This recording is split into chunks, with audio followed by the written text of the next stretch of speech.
بسم اللہ الرحمن الرحیم۔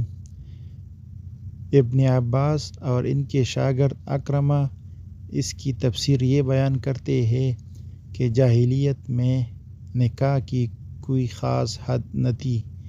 ایک ایک شخص 10 بیویاں کر لیتا تھا، اور جب اس کثرت ازواج سے مصارف بڑھ جاتی تھی تو مجبور ہو کر اپنے یتیم بھتیجوں، بانجوں اور دوسری بے بس عزیزوں کے حقوق پر دست درازی کرتا تھا۔ اس پر اللہ تعالیٰ نے نکاح کے لیے 4 کی حد مقرر کر دی اور فرمایا کہ ظلم اور بے انصافی سے بچنے کی صورت یہ ہے کہ 1 سے لے کر 4 تک اتنی بیویاں کرو جن کے ساتھ تم عدل پر قائم رہ سکو۔ سعد بن جبیر اور قتادہ اور بعض دوسرے مفسرین کہتے ہیں کہ جہاں تک یتیموں کا معاملہ ہے، اہل جاہلیت بھی ان کے ساتھ بے انصافی کرنے کو اچھی نظر سے نہیں دیکھتے تھے، لیکن عورتوں کے معاملے میں ان کے ذہن عدل و انصاف کے تصور سے بالکل خالی تھے۔ جتنی چاہتے تھے شادیاں کر لیتے تھے اور پھر ان کے ساتھ ظلم و جبر سے پیش آتے تھے۔ اس پر ارشاد ہوا، اگر تم یتیموں کے ساتھ بے انصافی کرنے سے ڈرتے ہو تو عورتوں کے ساتھ بے انصافی کرنے سے ڈرو۔ اول تو 4 سے زیادہ نکاح ہی نہ کرو، اور اس 4 کی حد بھی بس اتنی بیویاں رکھو جن کے ساتھ انصاف کر سکو۔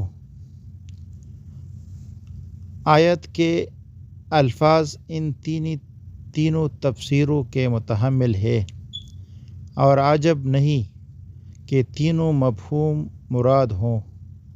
نیز اس کا ایک مفہوم یہ بھی ہو سکتا ہے کہ اگر تم یتیموں کے ساتھ ویسے انصاف نہیں کر سکتے تو ان عورتوں سے نکاح کر لو جن کے ساتھ یتیم بچے ہیں،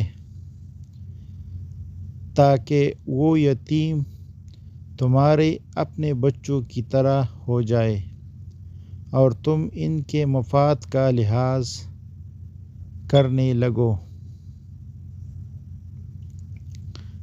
اس بات پر تمام فقہائے امت کا اجماع ہے کہ یہ آیات ایک مسلمان مرد کو یہ اختیار دیتی ہے کہ 4 کے حد تک وہ جتنی بیویاں چاہے کر لے، اور یہ فیصلہ اس کی اپنی ہی ثوابدید پر چھوڑتی ہے کہ وہ ایک ہی بیوی پر اکتفا کرے یا ایک سے زیادہ کو اپنی زوجیت میں لائے۔ اس بات پر بھی فقہائے امت کا قریب اجماع ہے کہ اس آیات کی روح سے تعداد ازواج کو محدود کیا گیا ہے، اور بیک وقت 4 سے زیادہ بیویاں رکھنے کو ممنوع کر دیا گیا ہے۔ روایات سے بھی اس کی تصدیق ہوتی ہے، چنانچہ احادیث میں آیا ہے کہ طائف کا رئیس غیلان جب اسلام لایا تو اس کی 9 بیویاں تھیں۔ نبی کریم صلی اللہ علیہ وآلہ وسلم نے اسے حکم دیا کہ 4 بیویاں رکھ لے اور باقی کو چھوڑ دے۔ اسی طرح ایک دوسرے شخص نوفل بن معاویہ کی 5 بیویاں تھیں۔ آپ صلی اللہ علیہ وآلہ وسلم نے حکم دیا کہ ان میں سے ایک بیوی کو چھوڑ دے۔